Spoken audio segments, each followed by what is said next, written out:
The history of the San Francisco disaster and Mount Vesuvius horror.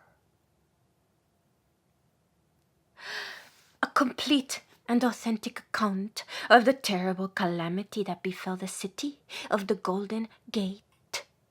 Stricken by earthquake and devastated by fire, described and penned by eyewitnesses and those who worked to relieve the suffering.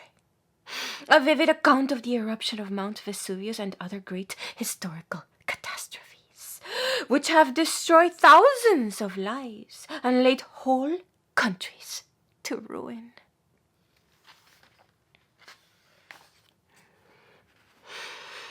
Strike one section of the world, a terrible blow, and all other sections have their deepest sympathies immediately centered in that spot. It is this fact that keeps alive man's belief in the universal brotherhood of the race, a tragedy such as that which now overtops all others of its kind, and which in the short space of its action transformed San Francisco from the most beautiful American city into a wilderness of woe, a wilderness of woe, a wilderness of woe. And desolation must stir every human heart to deepest pity. In the soft dawn of the morning, a series of seismic waves ran down the coastline from the north, their force culminating at San Francisco Bay. As a result, more than 1,000 lives were lost, several thousand men, women, and children wounded, and 300,000 people rendered homeless. These scenes of terror that followed the breaking loose of so much force and fire in one spot cannot be realized by any single intelligence. To describe it in words would be to picture all that has ever been dreamed of, heaven and hell. But the great throbbing heart of humanity that has felt this indescribable tragedy. The great Christian world, the great Christian world, the great Christian world listens for the voice that shall tell of the suffering and sacrifice, the woe and the goodness born of that woe, the pathetic tale of the destruction of San Francisco. Following close upon the eruption upon the eruption of Vesuvius on the other side of the world, the San Francisco disaster found the country busy raising funds for the homeless Neapolitans. The Golden Gate City was engaged in this work when, of a sudden, it became the subject of the world's bounty. And well has the world responded. The tremors of the earth under the devastated city were not stilled when trains and boats were on their way to relieve the distress caused by this unparalleled catastrophe. And the energy born of pity and brotherhood is not ephemeral. It is a continuous force and will not cease to act while there is one homeless family, one homeless family, or one destitute person within the ruined circle of what was, until this disaster, the happiest of American cities.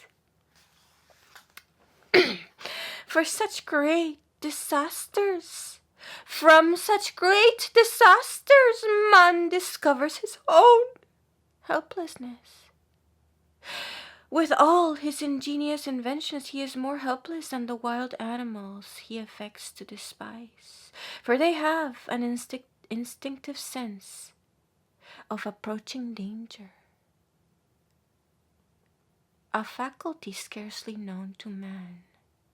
It is the recognition of this truth that moves men to lean upon one another, to accept kindness without question, and to in turn be helpful.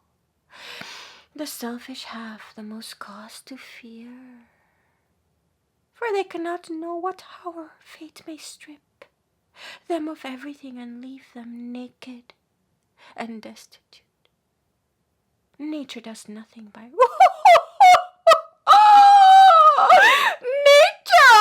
does nothing by rule, nothing by rule. All creation is one continual surprise. Surprise. A leaf is formed and a pattern broken, so that its exact counterpart will never appear again. But truth, the great underlying principle upon which is formed the character of man, is unalterable, and out of that truth comes the quality of helpfulness. It is this worldwide quality of sympathy shown instantly upon the reports that San Francisco was being destroyed, that softens the horror of that unequaled calamity and makes the record of the disaster a prophecy of good rather than evil. It is the purpose of this book to give not only a correct account of the destruction of San Francisco, but of the super generous efforts of the world, the super generous efforts of the world to feed and clothe the hundreds of thousands of homeless and destitute, to give cheer and encouragement to the wounded and helpless, and to assist in rebuilding upon the beautiful bay a greater and more magnificent city.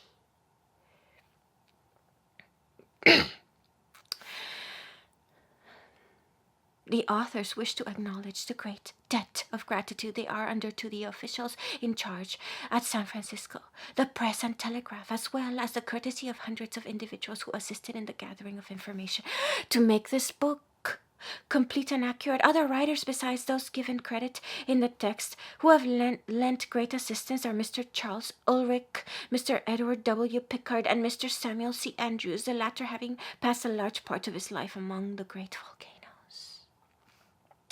To tell the correct story of the great earthquake has not been all our ambition, but to incorporate in these pages the sublime spirit of America. It is not alone the cities of the United States that give utterance to the spirit of idealism that is making the nation great. It is in the farm and the garden, as well as the mill, the store and workshop. It is this spirit that will rebuild and beautify San Francisco. The authors.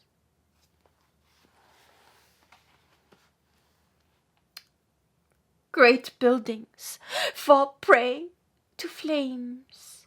Conflagration ceasing Palace Hotel, Merchants Exchange, Chronicle, and Crocker buildings at St. Francis Hotel.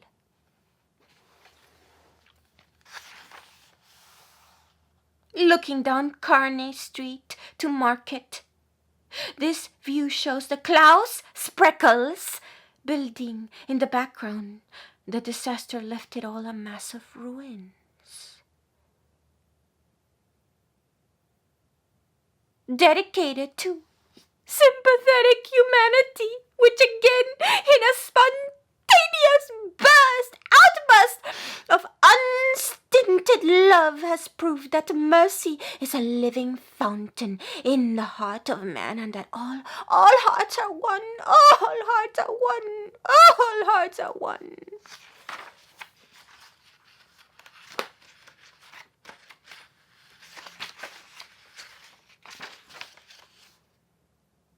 San Francisco, a blazing furnace. The business district in flames. Seen from Telegraph Hill while the conflagration was at its worst.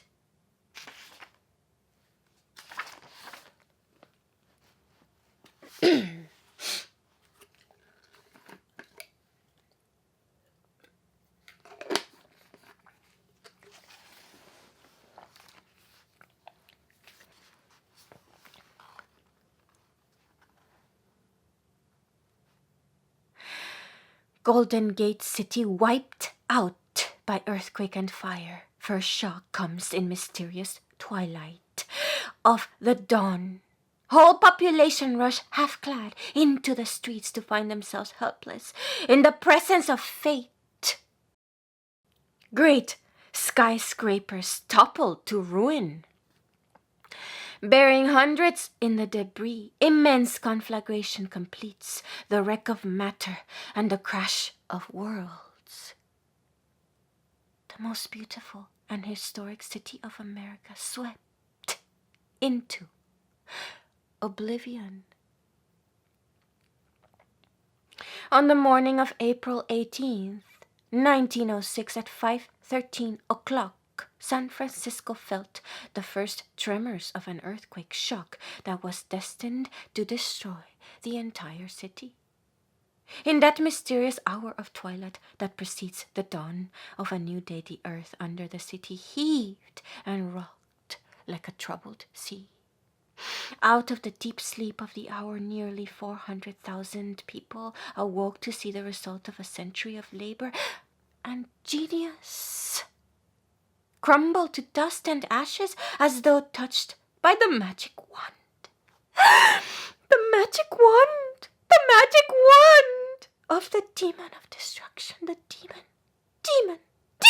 demon of destruction.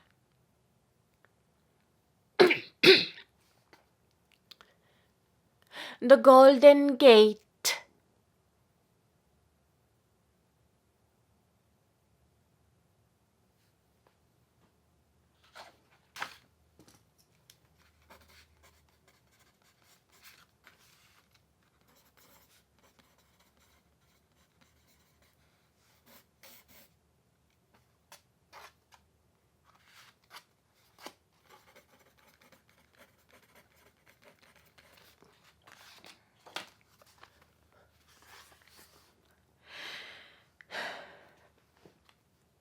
The Golden Gate that had hitherto been the happiest of American cities was suddenly transformed into a place of woe. Shut off from the outside world, it became at once a bleeding, crying wilderness of fear, horror, and death.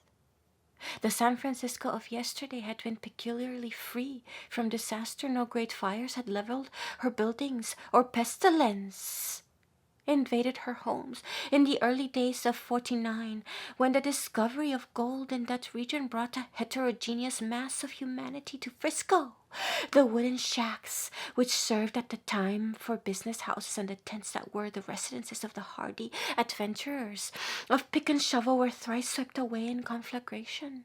But the loss was ephemeral. The constant stream of gold that flowed into the town and the liberality with which it was scattered soon overcame the temporary difficulties, and buildings of some pretensions went up at once over the ruins. But during the last generation, while the city has grown with marvelous strides, the elements have been kind. Several incipient earthquakes have kept the people in mind of the chained force that crouched under the shell of the earth, and rock on which the city was built. But these served only to accustom the people to the danger. And come out and have a shake with me, became a familiar form of invitation from citizens to their eastern friends. Come out and have a shake with me. The new San Francisco rose white and graceful above the blue of the bay. Her palaces were the pride of the coast. Her men brave, fearless, enterprising, noble, and imaginative. Her women beautiful, talented, and both men and women intensely human. And now, at a moment when the eastern sky was tender with the coming dawn, when all the winds were gentlest and all the skies softest, at the very birth of new hopes and aspirations and activities. It seemed doubly cruel. Doubly cruel that an unseen enemy should stretch out a hand of doom to blacken and torture and slay her sleeping children. Two friars, Francisco Paulo and Pedro Cambon, in 1776.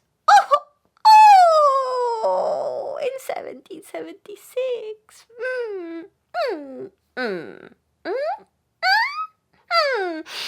Founded upon this magnificent bay a Catholic mission which became the cornerstone of the city of the Golden Gate. Could those holy fathers have looked into the future so far as to see the terror of this awful morning? They must have hesitated and turned back with their little colony to Monterey, from whence they came. But the peaceful bay with its surrounding hills robed in luxurious verdure gave no presage of the unprecedented tragedy that 130 years later was to be enacted here, was to be enacted there. No other American city is so rich in historical romance as San Francisco. The bravest souls of the old world and the new have lived and loved, lived and loved, lived and loved, struggled and sacrificed, and left the marks of their individual characters upon the life of all that wonderful region. In the shadow of Mount Shasta, the gold seekers of 49 pitched their tents and inaugurated a commonwealth of camaraderie, new in the history of the world, and simple as it was noble. Out of this spirit sprung a distinctly American literature which added to the illustrious name of the world those of Artemus Ward, Bret Harte, Joaquin Miller, Mark Twain, and many others who have followed in their footsteps. Here alone in all the Western world, art went hand in hand with industry, and the physical expression of that dual life was San Francisco. And in one awful hour, all the results of that aspiration, toil, energy, and genius. And in one awful hour, all the results of that aspiration, toil, energy, and genius were swept into oblivion.